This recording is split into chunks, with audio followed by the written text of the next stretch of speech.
3. What happens in the jungle? Antonio wipes the side of his face as droplets of sweat emerge, partially due to his body trying to cool itself, but more likely caused by his overflowing guilt. A white bandana is fixed to the top of his head, still somewhat moist from the well water, the hot Mexican sun drying it rapidly. His brown eyes and short stature make him appear unremarkable, and Antonio's natural demeanor seems pleasant, almost as though he could be a member of your family. From the second-floor balcony of a bright orange vacation resort, he gazes with disappointment at the jungle just a few dozen yards from his position. His eggshell-colored shirt is covered in dirt stains, as are his black jeans.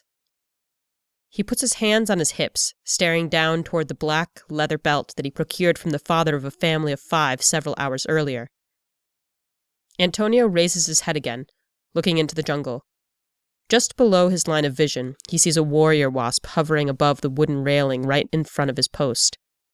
The wasp moves his black body tactfully above the weathered brown wood, seeking out anything useful to its colony. As he looks at the wasp, he thinks about the cartel, and draws a strong distinction of common ground between the colony of deadly insects and his organization of deadly smugglers. There is a sinister connection, Antonio thinks to himself, regarding how the Federales set up a roadblock on Highway 186, preventing them from getting back to their nest.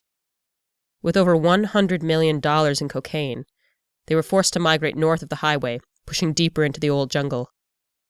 When they found the bright orange resort and only a family of 5 protecting it, their colony of 20 wasps slaughtered the worker bees and took refuge in the new nest. Antonio sighs with shame as his gaze races back to the jungle, and he thinks about the 5 bodies that he just buried there. Within the cartel, he has become known as Antonio Gravedigger Espinoche, a man who has dug over 1,000 graves and lost count a long time ago. He ponders all the different graves he's dug, and the various purposes for those graves. Antonio knows that a sensible grave begins by making cuts into the earth using a shovel to create an oval shape, then digging about 3 feet down into the center of the oval, allowing him to leverage the shovel and tear out large chunks of earth with little effort. It is also important to layer the earth around the grave evenly so that it can be filled in faster. Choosing the right earth with a flaky, moist consistency to dig the graves also drastically cuts down the burial time. He even came up with a cocktail of herbs to throw off the dogs that might be looking for bodies. His own mixture of chili peppers, cinnamon, and freshly ground coffee. Though in emergency situations like this one, where bodies must go immediately into the ground, those ingredients rarely present themselves in time. He glances over to his right at his amigo, Enrique, a senior smuggler who has been the best and worst of everything in his 30 years with the cartel. The 50-year-old enforcer stands vigilant on the opposite corner of the balcony, watching the cache of drugs like a faithful dog. He is clad in a light, soft material, tailored to fit his body, making him appear wise. His pants and shirt are made from the same black and gold fabric, giving it the look of a uniform.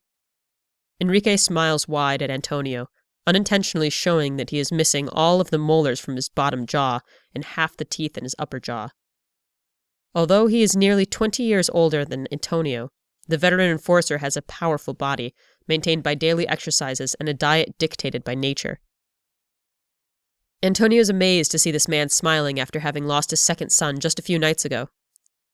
He smiles back at Enrique with a great deal of respect, knowing that the man next to him has lost both of his sons, one from a rival cartel, and the other from a shootout with Mexican authorities. Enrique turns away for a moment, scanning the jungle with the AK-47 clenched tightly in his arms. As the older man turns away, Antonio sees the familiar machete slung over Enrique's shoulder with the black sheath tight against his back. Antonio looks out into the jungle again, remembering the 5 graves, but his heart goes cold as he sees a figure standing among the Taxodium mucronatum trees. A woman with long brunette hair is walking along the tree line. Her body is covered by a full-length red robe. The robe is secured around her with what looks like a thick black rope. Earlier in the day, the smugglers had chopped down a few trees and cleared a path for the helicopter to land. The woman walks around the outer edge of this new landing zone, seemingly oblivious to the men guarding the resort. The young enforcer closes his eyes for a moment, and as he reopens them, the woman is no longer there. His heart starts to beat fast as he remembers killing the mother of the family and wonders if, in his haste, he neglected to finish her off.